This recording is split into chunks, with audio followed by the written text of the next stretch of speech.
नमस्कार, मैं विनय वर्मा कुंडली रहस्य चैनल से। दोस्तों, आज हम बात कर रहे हैं होलिका दहन के दिन कुछ ऐसे उपाय के बारे में जिसको करने से आपकी परेशानी दूर होगी। दोस्तों, जैसा कि आप जानते हैं, होलिका दहन, दीपावली, ग्रहण अपने आप में बहुत महत्वपूर्ण दिन होता है जिसमें कुछ ना कुछ करके हम उसे लाभ उठा लेते हैं। दोस्तों, होलिका दहन अभी 24 तारीख को होने वाला है। दोस्तों, तो 2024 का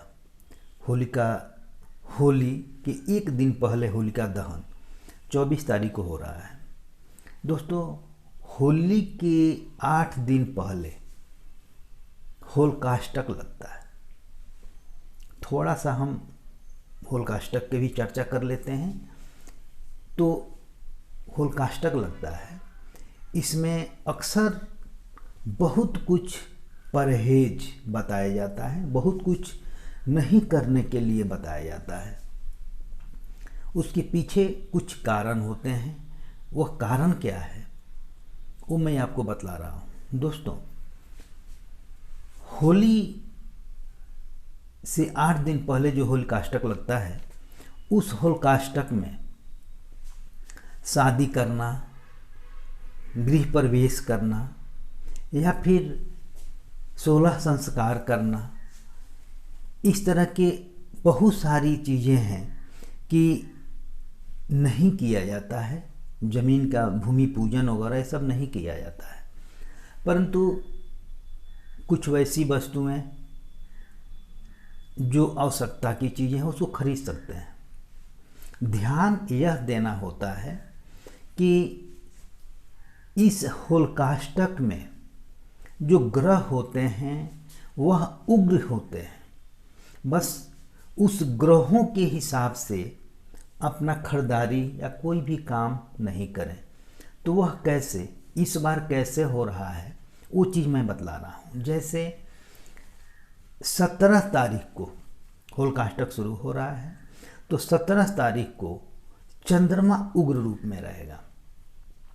तो चंद्रमा से संबंधित आप कोई भी खरीदारी या कुछ भी उस तरह से कार्य नहीं करें, जैसे दूध, पानी, इस तरह की चीज़ें हैं, या माँ के साथ बिहेव, ये सब वर्जित, ध्यान देकर करने वाली चीज़ें हैं। इसी तरह से 18 मार्च को सूर्य उग्र रूप में रहेगा, तो उससे संबंधित जो कुछ भी है उसमें पिता भी आएंगे। तो बिहेव आप अच्छा रखिए, कोई ऐसा काम नहीं करें कि पिता को तकलीफ हो। इस तरह से बहुत सारी चीज़ें हैं जो सूर्य से संबंधित हैं, उसको नहीं खरीदें, सावधानी रखें। तो 18 तारीख को, 19 मार्च को शनि उग्र रूप में रहेंगे। तो शनि उग्र रूप में रहेंगे तो स्वाभाविक है कि कल कारखाना, लोहे से संबंधित, चमड़े से संबंधित वस्तुएं नहीं खरीदें और सावधानी बरतें। दोस्तों, 20 मार्च को शुक्र उग्र रूप में रहेगा, तो इससे भी संबंधित जो भी रिश्ते हैं, प्रेम वगैरह, इस पे सावधानी रूप रख के काम करें। दोस्तों, 21 मार्च को गुरु उग्र रूप में रहेगा, तो गुरु से या विद्या से संबंधित सावधानी रखें और उस दिन को बहुत प्रेम पूर्वक निकाल लें। 22 और 23 मार्च को बुध और केतु उग्र रूप में रहेंगे, तो इससे संबंधित जो भी वस्तुएं हैं, जो भी कनेक्शन है, उससे सावधानी रखें। फिर 24 मार्च को मंगल उग्र रूप में रहेगा, तो निश्चित रूप से मंगल से संबंधित जो कुछ भी है, भाई का रिश्ता है या और भी बहुत सारी चीज़ें हैं, उस चीज़ से आप सावधानी बरतें और उस समय को निकालें। 25 तारीख जिस दिन होली है, होली के दिन राहु उग्र रूप में रहता है। होली के दिन राहु उग्र रूप में रहेगा, तो निश्चित रूप से राहु भोग विलास वगैरह का चीज़ें हैं, तो झगड़ा, छल, कपट वगैरह, तो उस दिन भी आपको सावधान होके प्रेम पूर्वक होली का त्यौहार मनाना चाहिए। दोस्तों, तो यह तो होलिकाष्टक का है, और इसीलिए होली के 8 दिन पहले होलिकाष्टक को मनाया जाता है, क्योंकि इन ग्रहों को उग्रता देखते हुए बहुत सारे लोग इसके बारे में नहीं जानते हैं कि क्यों होलिकाष्टक मनाया जाता है। तो होलिकाष्टक ग्रहों की उग्रता को लेकर मनाया जाता है। उसमें कुछ ऐसा गलती, ऐसे कार्य नहीं कर लें जिससे नुकसान हो, इसीलिए कुछ भी काम नहीं किया जाता है जो बहुत महत्वपूर्ण होते हैं। दोस्तों आइए अब हम बात करते हैं कि इन तारीखों के अनुसार तो आप सावधानी बरत लेंगे, कर लेंगे, लेकिन दोस्तों अभी तक हम होलिकाष्टक की चर्चा किए, लेकिन अब हम होलिका दहन की रात कुछ ऐसे करने की बात करते हैं, होलिका दहन की रात की बात करते हैं। दोस्तों जिस दिन होलिका दहन किया जाता है उस दिन होलिका जलाने से पहले जमीन में गड्ढा खोदकर बांस का सम्मत लगाया जाता है। होलिका दहन को होलिका को वहाँ पे बैठाया जाता है और उससे जलाया जाता है, लकड़ी उपला वगैरह रख के। तो जहाँ गड्ढा किया जाता है वहाँ एक स्थान होता है, वहाँ उस स्थान को बहुत माने रखता है, उस जगह को बहुत उस समय पवित्र माना जाता है दोस्तों, क्योंकि वहाँ पे निगेटिव को जलाया जाता है। दोस्तों तो ज़मीन या फिर उस ज़मीन के गड्ढे को लकड़ी या उपला से रख के जलाई जाती है। इस बार भाद्रा की वजह से 24 मार्च को रात में 10:30 के बाद होलिका दहन का मुहूर्त हो रहा है। तो उसके बाद ही होलिका दहन का समय होगा और होलिका दहन किया जाएगा। दोस्तों आपको उस समय होलिका दहन के दिन करना क्या है जिससे आपकी परेशानी दूर हो, आइए जानते हैं इस विषय को। दोस्तों आगे बढ़ने से पहले मेरा विनम्र निवेदन है कि अगर अभी तक आपने मेरे चैनल को सब्सक्राइब नहीं किया है तो कृपया करके सब्सक्राइब कर लें, क्योंकि मेरा जो भी विचार आए, जो भी वीडियो आए आप तक स्वतः पहुंच जाए और आप उसका लाभ उठा सकें, आनंद ले सकें, उससे कुछ अपने आप को संभाल सकें। दोस्तों आप मेरे वीडियो को शेयर करें, क्योंकि आपके माध्यम से औरों को भी लाभ मिल सके। दोस्तों अच्छा लगे तो लाइक करना नहीं भूलिएगा। दोस्तों आइए आगे बढ़ते हैं, बात को आगे बढ़ाते हैं और देखते हैं कि होलिका दहन के दिन उस रात क्या करना चाहिए जिससे बहुत सारी परेशानियां दूर होती है। तो आइए जानते हैं कि क्या किस काम में कैसे उपयोग किया जाता है, क्या करना चाहिए। दोस्तों सबसे पहले हम ध्यान देते हैं लक्ष्मी प्राप्ति के लिए। दोस्तों जब हर इंसान को इच्छा रहता है कि मुझे अधिक से अधिक धन प्राप्त हो, तो ये आज का दिन होलिका दहन के दिन इसके लिए बहुत महत्वपूर्ण होता है, जिसमें अगर आप इस काम को कर लिए तो हम आशा करते हैं कि फिर आप पीछे मुड़ के नहीं देखेंगे, निश्चित रूप से आगे बढ़ते चले जाएंगे लक्ष्मी के माध्यम से।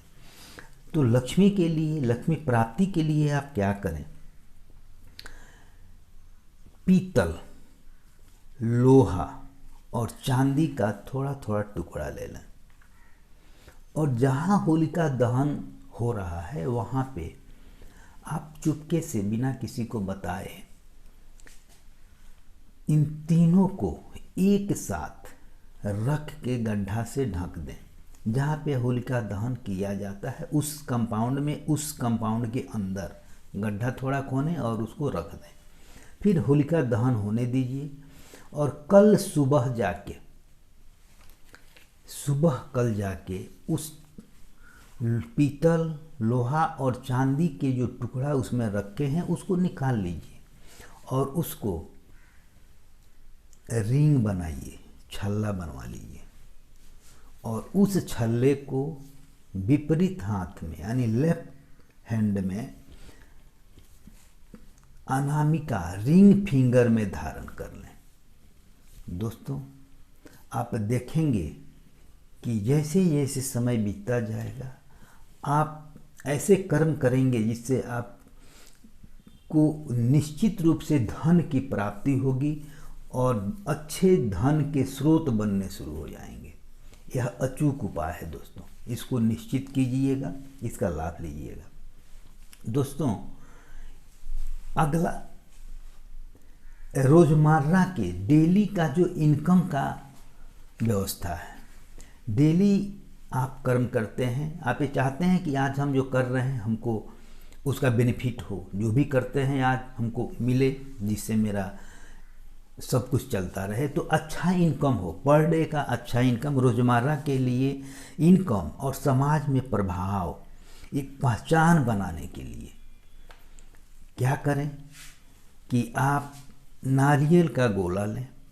नारियल का गोला एक ले लें, उसमें उसको ऊपर से मुंह बना लें, हल्का काट लें और उसके अंदर नारियल का बुरादा और चीनी उसमें भर दें और उसको उस जलते हुए सम्मत में, जलते हुए होलिका दहन में, आग में उसको अपने शरीर से 7 बार एंटी क्लॉक उतार के उसमें डाल दें। दोस्तों फिर उसका चमत्कार आप देखिएगा, निश्चित रूप से आपके अंदर एक आकर्षण पैदा होगा, आप प्रभावशाली व्यक्ति होंगे और जो भी कर्म करेंगे उससे बहुत अच्छा बेनिफिट होगा, आपको इनकम बढ़ेगा।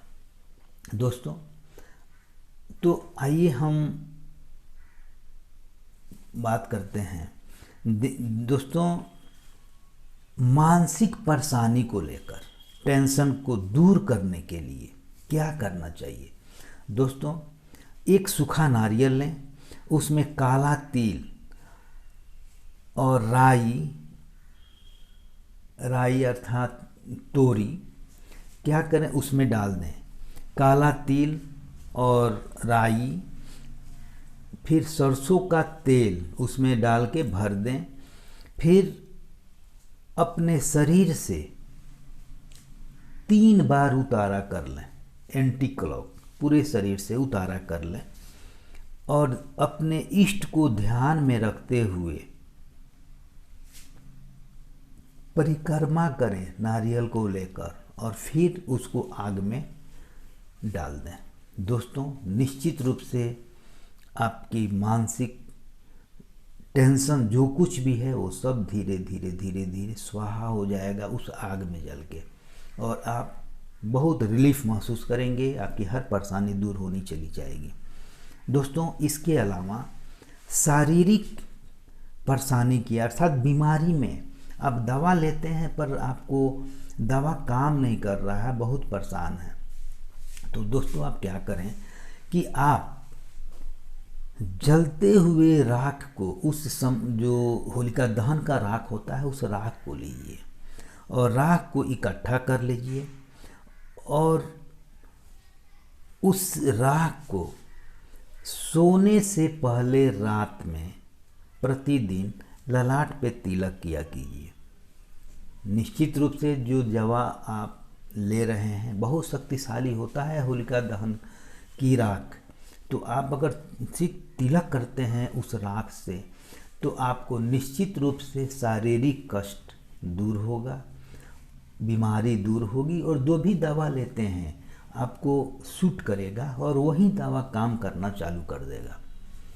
दोस्तों अगला उपाय, दोस्तों आपके कुंडली में जो भी ग्रह है जो उग्र है, आपको सपोर्ट नहीं कर रहे हैं, कुंडली के वो ग्रह जो आपके लिए अच्छे नहीं हैं, उसके लिए जो ग्रह उग्र है जो आपको परेशान कर रहे हैं, उसकी शांति के लिए आप क्या करें कि होलिका दहन के राख को ले लीजिए, इकट्ठा कर लीजिए और शिवलिंग पर सोमवार के दिन, होली पड़ रहा है तो होली के दिन अगर करते हैं तो बहुत अच्छा, नहीं तो फिर अगले शुक्रवार को, फ्राइडे को या मंडे को आप क्या करें कि उस शिवलिंग पे उस राख का लेप कीजिए, उस पे चढ़ाइए और थोड़ा सा लिंग पे मालिश कर दीजिए उस राख के साथ।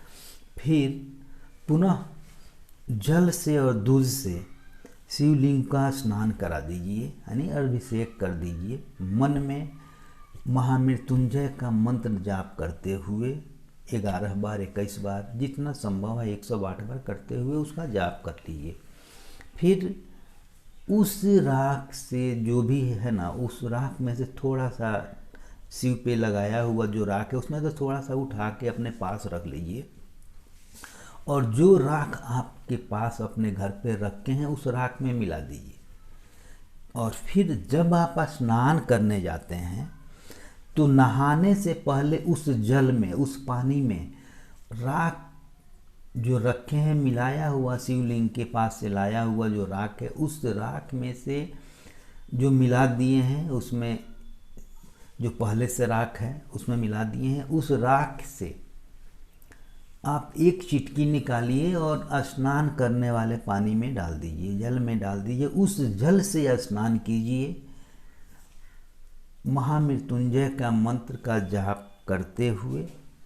निश्चित रूप से जितने भी उग्र ग्रह आपके साथ जो निगेटिव प्रभाव डाल रहे हैं वो सारे दूर हो जाएंगे और आपको किसी तरह का उस ग्रह के माध्यम से परेशानी नहीं होगी। तो ग्रह शांति के लिए बहुत अचूक उपाय है। दोस्तों, आइए अब हम जानते हैं एक अगले उपाय के बारे में। घर के वास्तु खराब हो तो क्या करें। घर में बहुत सारा चीज़ हम नहीं सही कर पाते हैं, वास्तु के अनुसार कुछ ना कुछ रह जाता है, तो क्या करें। वास्तु ठीक हो, परेशानी ना हो, तो घर के वास्तु अगर दूर करना है तो छोटा सा उपाय कर लें। होलिका दहन के दिन, उससे पहले आप गुलाल वगैरह रंग वगैरह खरीद के घर पे लाते हैं, तो कोशिश कीजिए होलिका दहन के दिन पिंक कलर का, गुलाबी कलर का आप गुलाल लेकर आए, परंतु ध्यान दें वह ओरिजिनल हो। अगर गुलाब के फूल का अगर गुलाल मिलता है तो अति सुंदर, लेकिन ओरिजिनल होना चाहिए, इस पे ज़रूर ध्यान दें। केमिकल से बचें। तो आप क्या करें कि होलिका दहन जहाँ पे हो रहा है थोड़ा सा लेकर उस होलिका दहन अपने शरीर से उतार लें। घर से एक बार लेकर चारों घर के कोना पे एक बार टच करा लें, लेकर घूम जाएं। एक बार केवल घूमना है और अपने शरीर से एक बार उतार लेना है और ले जाकर होलिका दहन में डाल देना है। दोस्तों, होलिका दहन में डाल दीजिए और उस राख को होली के दिन, अब ध्यान दीजिए, उस राख को होली के दिन 2 मुखी दीपक जो आटे का हो, सरसों का तेल का दीपक, आटे का दीपक बनाइए, उसमें सरसों का तेल डालिए, उस राख से, राख में आटे थोड़ा सा मिक्स कर लीजिए और फिर दीपक बनाइए। उस राख को और आटे को एक साथ गूंथ के मिला के और दीपक बनाइए 2 मुख का, और उसमें सरसों का तेल डालिए, बाती रखिए और होली के दिन गेट, मेन घर के द्वार पे, यानी मुख्य दरवाजे पे उसको जलाइए। निश्चित रूप से घर का जो वास्तु दोष है वो दूर होगा। इस चीज़ को अगर आप कंटिन्यू करते हैं तो और अच्छा है, पर होली के दिन जरूर कीजिए। दोस्तों, एक और उपाय, आप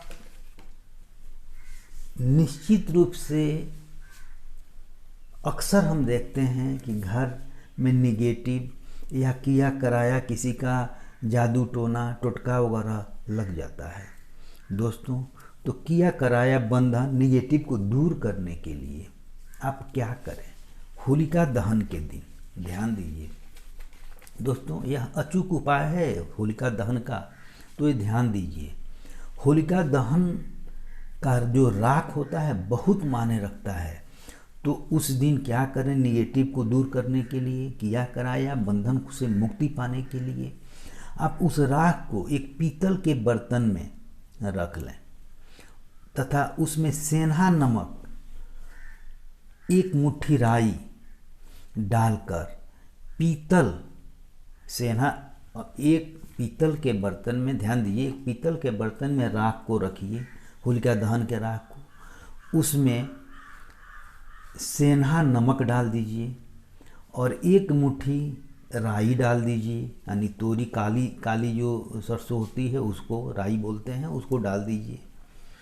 फिर पीतल के ढक्कन से उसे बंद कर दीजिए, यानी ढक्कन वाला वो बर्तन होना चाहिए, तो उसको बंद कर दीजिए और घर के चारों कोण पे पहले उसको घुमा लीजिए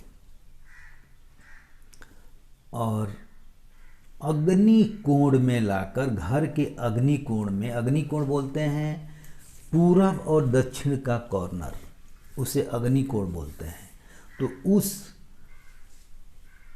राख को, जो राई और सेंधा नमक जो मिला हुआ है, एक साथ उसको घर से घुमाने के बाद ले जाकर अग्नि कोण पे आप रख दें।